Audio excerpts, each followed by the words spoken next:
susunod na programa ay rated PG. Patnubay at gabay ng magulang ay kailangan sa mga batang manonood. Ang programang ito ay hatid sa inyo ng Surfmatic, specially designed for your washing machine. At ng Sunsilk.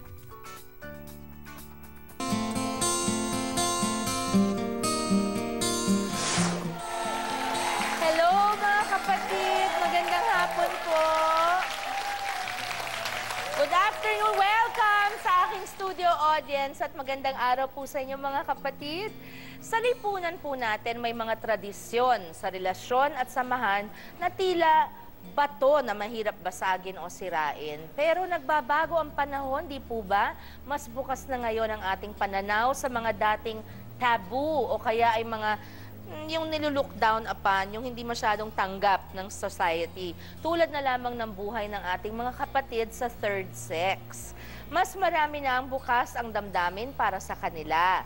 Mas ina-accept na sila ngayon at may tinatawag na babaeng bakla, merong fag-hag, merong pang fagnet, at meron ding nagkakagusto o nai-in-love sa mga Becky. Ako man po, may mga nanay-nanayan, lalo na po dito sa showbiz na ako, at meron din pong mga anak-anaka na mga Becky. At mahal na mahal ko po talaga sila. Lumaki po akong mga kasama kong production designers, direktor. Alam nyo na, at hanggang ngayon, mga kasama ko sa show, ang dami ko pong mga anak-anaka na ganyan. Pero mahal ko sila, but not sa level na gusto kong magkaroon ng romantikong relasyon sa kanila. Dahil parang, ang pangit naman, 4 na anak ko. Ngayong araw, mga kwento po ng iba't ibang pagmamahal para sa mga miyembro ng third sex ang tatalakayin natin. May unconditional love, merong unreciprocated love, at may unexplainable love. Ang bottom line, lahat sila po ay pwedeng sabihang this girl's in love with you, Mare. Ako po si Sharon, dito lamang po sa Kasama Mo, Kapatid.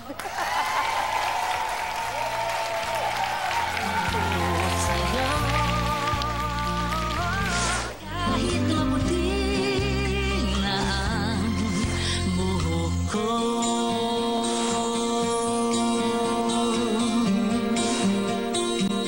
la la la la la, la la la la, la la la la la. Ito si Kim. Successful sa career, namamasyal sa kung saan-saang panig ng mundo, mahal ng pamilya at mga kaibigan.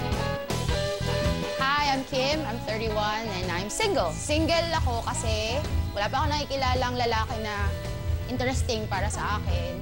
Pwede nang sabihing she has it all, except sa love life. Whatever happens, hopeless romantic pa rin si Kim. Wishing na someday mahanap na niya ang straight guy na magpapatibok sa puso niya.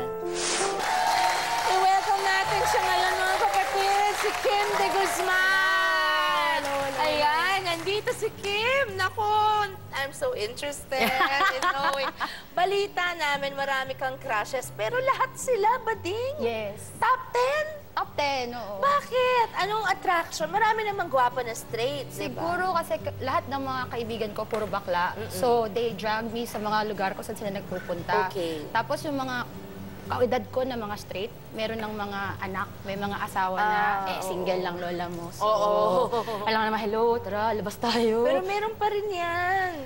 Kaya lang naiintindihan ko yung dilemang ganyan eh, di ba? Parang hindi mo naman akalain dahil close kayo, tapos you have things in common, Yes. hindi mo nararamdaman yung slowly na de-develop, Hindi yung talaga. romantic na pala. Oo, yun yung nakakatawa kasi lahat naman ng mga kaibigan ko puro gwapo. So yung feeling na nade-develop sa isang tao, bakit doon sa isang tao na yun? So it's a mystery, sabi ko nga ganyan. Oh my goodness. Ano bang nakita mo dito sa kanila na wala sa mga straight men? Bukod sa sinabi mong, ang ayaw ko sa straight men, papag-usapan, kotse, or whatever, ng ganyan. Siguro, hindi talaga ako nabibigyan ng pansin ng straight na guy. Or, hindi Baka naman that's the reason, hindi pa kasi. siguro. Pero, or mas madali lang kasi makipag-usap talaga. Less effort makipag-usap sa mga kaibigang bakla. Parang you don't have to put up a front, Yes, a exactly. facade, Oo, di ba? tama. Buti yung sinabi mo ikaw yan. na ikaw. Kasi yung... parang pag-usap ko straight, yung utak ko, ay, kailangan ito yung hinahanap niya or ito yung... So parang in my mind, Umaacting Umaacting ka. ako. Best foot forward. Yeah, Ganun din naman ng oo. mga lalaki, di ba? Mas a good friend! Sa totoo. Tsaka pag babae ka, tapos ang friends mo ay bading, mas strong ang emotional connection kasi ang puso nila, babae. Hindi lang yun, maganda silang tingnan. Kasi Oo. nag-gym sila. Tapos, pwede hawak. You know what? Yeah, come to think of it, that's true, ah. They're vain to a point na they just keep themselves Yes. very presentable or really good looking. Yes. And always, neat and well-dressed, Yes. di ba? Oo. Ang sabi sa akin ng kaibigan ko, the reason daw kung bakit I like surrounding myself with people na magaling magdamit, kasi ako, in general, mahilig ako sa magagandang gamit. I see. So- Pero kasama ba doon ang mga Becky? Naku, yun ang hirap, di Sa ba? experience ko, ang sagot dyan ay yes. Sinabi mo kanina, wala ka pang boyfriend. Wala pa. So, sa tingin mo, ano yung rason? Meron akong dalawang sagot dyan. Isang Okay. pa-joke, tsaka isang seryoso. O sige, yung pa-joke muna. Hindi kasi ako nililigawan eh. Ako yung naliligaw. Joke lang! Okay na yun, basta meron. Pero yung seryoso, I think, kaya ako wala pang boyfriend ngayon kasi feeling ko di ako maganda. No, Kim, you have a pretty face. I No. was just gonna say. No, you know what I think, Yes. personally? Kasi, paano ka makakamit ng mga straight men Yeah. kung ang lagi mong kasama, yung mga Mga kaibigan bakla, mong Becky? Ayun nga eh. Pero kasi, You surround yourself with gay friends Yun that nga you po don't eh. have enough opportunities para makamit ng mga straight guys. sabi ko nga kung magkakaroon ng The Bachelor dito sa channel, Bachelorette, Sasali ka, sasali diba? ko. Naku, sana nga, no? Anyway, eto po, bago sagutin ni Kim to, pupunta po tayo sa gap. Pero etong tanong ko, may best friend ka, guwapo at successful siya, lahat na lang hinahanap mo na sa kanya, nag-fall ka sa kanya? Naku, mga kapatid, sa pagbabalik ng Sharon, kasama mo kapatid ang love story ni Kim at ng best friend niyang bakla. Tutukan po niyo.